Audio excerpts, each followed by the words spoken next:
अस्सलाम वालेकुम। मैं हूं लियाकत राजपर।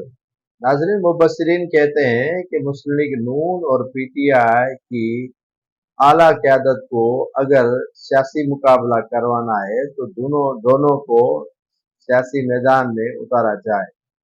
मुस्लिम लीग नून के लिए 2018 की तरह खुला मैदान छोड़ा गया है, जिस तरह 2018 में पीटीआई के लिए ये खुला मैदान छोड़ा गया था। बेहतर होता कि मुस्लिम लीग नून के सरबराह नवाज शरीफ जब पाकिस्तान आ रहे हैं तो पीटीआई के सरबराह इमरान खान भी जेल से बाहर होते, मैदान में मुकाबला होता और लग पता जाता कि कौन कितने पानी में है।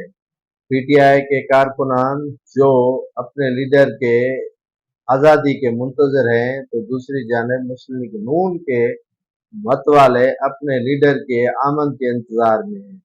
ये दोनों मतवाले और खिलाड़ी एक तरफ जो है वो मुस्लिम लीग नून के खुश नजर आ रहे हैं, तो पीटीआई के जो खिलाड़ी हैं वो काफी मायूस नजर आ रहे हैं। पीटीआई के खिलाड़ियों का यही कहना है कि अगर इलेक्शन करवानी है तो कप्तान को मैदान में लाना होगा। मुस्लिम लीग नून चाहती है कि कप्तान के बगैर पीटीआई को मैदान में उतारा जाए, जिसके बायस 2018 में भी इस तरह का खेल खेला गया था।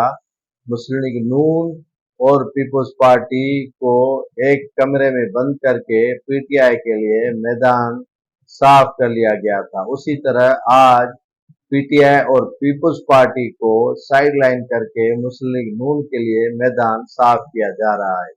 आज उसका पहला नतीजा मुस्लिम लीग नून के सरबराह नवाज शरीफ को इतना बड़ा अदालत की जानिब से रिलीफ दिया गया है।